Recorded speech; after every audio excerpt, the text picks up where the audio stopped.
my ministerial colleagues, Sri Prakash Javadekar ji, Sri Piyush Goyal ji, distinguished guests, I am delighted to inaugurate the Indian Pavilion. This is the first day of a historic summit in Paris. We stand here in solidarity with Paris and France and in admiration for the resolve and courage. The entire world, 196 nations, has come together to shape the future of this world and the health of our planet. One can say that Paris to protect planet. This summit is of a great significance to India's future too. This pavilion is a window to our heritage and our progress, our traditions and our technology, our aspirations and our achievements. India's new economic momentum is a subject of international attention and a source of global opportunity. Our progress will not just change the lives of 1/6 of humanity. It will also mean a more successful and prosperous world. Equally, the choices the world makes here will have an impact on our development. Climate change is a major global challenge, but climate change is not of our making.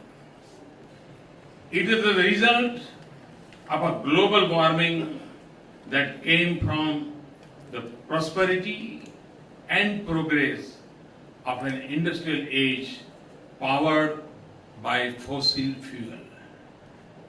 But we in India face its consequences today.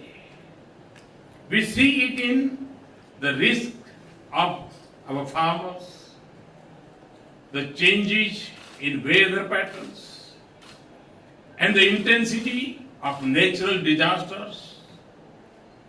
We are concerned about the rising oceans that will threaten our 7,500 kilometers of coastline and over 1,300 islands. We worry about the retreat of glaciers that feed our rivers and nurture our civilization. That is why the outcome in Paris is so important. That is why we are here. We want the world to act with urgency. We want a comprehensive, equitable, and durable agreement which must lead us to restore the balance between humanity and nature, and between what we have inherited and what we will leave behind. This will mean a partnership in which those who have the luxury of choices and the capability of technology will make adjustment to sharply reduce their carbon emission. The extent of their commitment and the strength of their action must be consistent with the carbon space they occupy. And they must leave enough of what is left of our carbon space to let developing countries grow.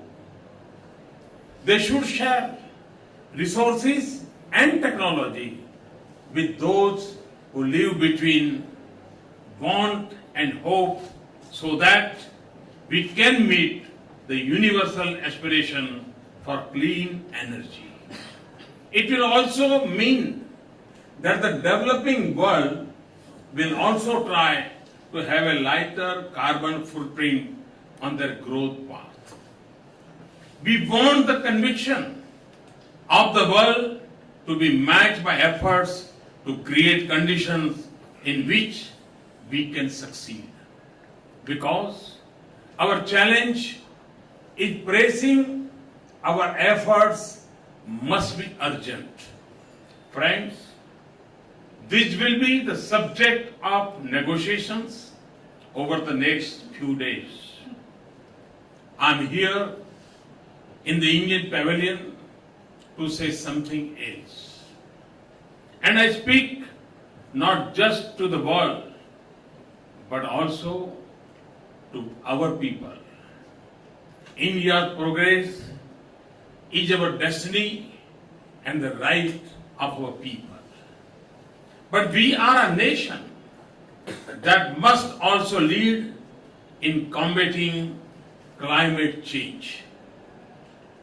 It stems from our obligation to give our people clean air, clean rivers, resilient farms, healthy habitats, and forests rich with life.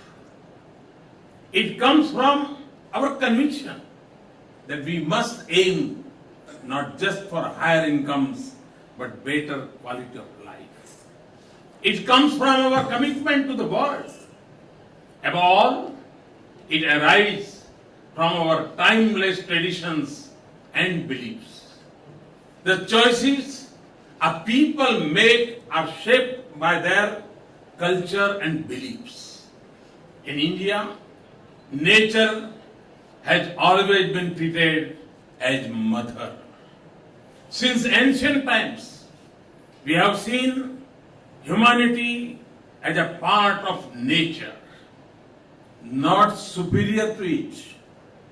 The divine has manifested in nature's diverse forms. We have always believed that nature does not exist for human race, but that we can't exist without nature. So, nature is meant to provide and nurture, not to exploit. When nature is in equilibrium, our lives and our world will be in balance. This is what we learn from Kshetrapati Sukta in Rigveda.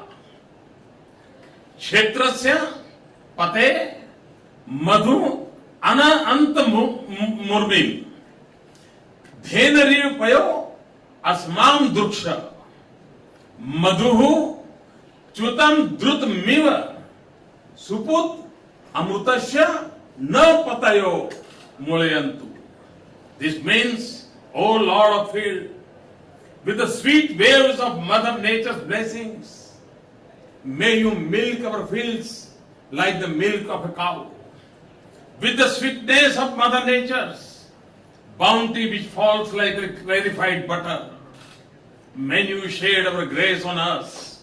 This is why Atharva Veda calls it a bounden duty that we must protect the earth so that life can be sustained. This is what we see in Gandhiji's life and his advice that the world has enough to everyone's need, but not for anyone's greed. This is what we have tried to capture in the publication Parampara that we have just released. This is why recycling and conservation comes naturally to us, and why we have sacred groves across our nation. Friends, and it is this spirit that allows us to set an ambitious and comprehensively strategy to combat climate change. We have target for renewable generation of 175 gigawatt by 2022. We have got to a good start with nearly 12 gigawatt likely to be installed by the end of 2016, more than 3 times the current capacity. Like cellular phones before, we can use renewable energy to bring power to our 18,000 unconnected villages quickly and cleanly. By 2030, we will generate 40% of our installed capacity will be based on non-fossil fuel. We will convert waste to energy. We will make our cities smart and sustainable and transform public transportation, including through 50 new metro rail projects. We are investing in supercritical technology in thermal plants. We have imposed tax on coal and reduced subsidies on petroleum products. We are raising fuel standards for automobiles, and we have introduced tax-free bonds for renewable energy. We have a massive program to expand our forest cover to protect our biodiversity. In the past few months, millions of households have switched to LED bulbs, and we have plans to replace diesel by fuel cells to power the thousands of our telecom towers. Our vision of India is a global manufacturing hub, rests on the simple principle of a zero defect, zero effect production that is perfect and leaves no footprint on environment. Our mission of more crop per drop will not only improve the lives of farmers, but will also reduce the pressure on a scarce resources. And research and innovation in clean energy is a high priority. We want to make conventional energy like coal cleaner. We will make renewable energy cheaper and convenient to install even in our homes. We want to make it more reliable and easier to feed into our transmission lines. From governments to communities, there are countless examples of innovation and enterprise that are restoring the health of our environment. I have tried to capture some of these initiatives in my book, Convenient Action, which we shall present today. Friends, this is the voice of our people and the call of our nation and the consensus of our polity.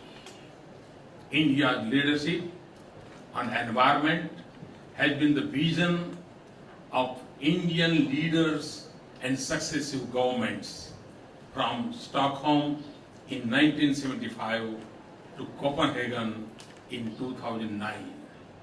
We are raising our national effort to an entirely new level, and we are intensifying our international partnerships. So we come to Paris with our commitment, but we also come with hope. So we approach the negotiations under the UN Framework Convention on Climate Change in a spirit of partnership, which must be based on the principle of equity and common but differentiated responsibilities. Later today, I will join leaders from major developing world for an innovation summit, because I believe that innovation and technology hold the key to our collective success. President Hollande and I will also co-chair the launch of my long-cherished dream of an international solar alliance to promote greater use of solar energy in the 121 solar-rich nations. To call the world to look deep into the ancient wisdom of all our civilizations, cultures and religions, I had requested President Hollande to bring out a book of quotations from around the world. I am happy that we will release it today. And I will also call for a change in lifestyles so that we reduce the burden on our planet. The enduring success of our efforts will depend on the way we live and think. In conclusion, therefore, let me return to the theme that defines us in India, the spirit of partnership, the belief in oneness with the whole, that is nature. To the people of India and our friends in the world, I call you to live with the commitment of Loka Samasta Sukhina Bhavantu.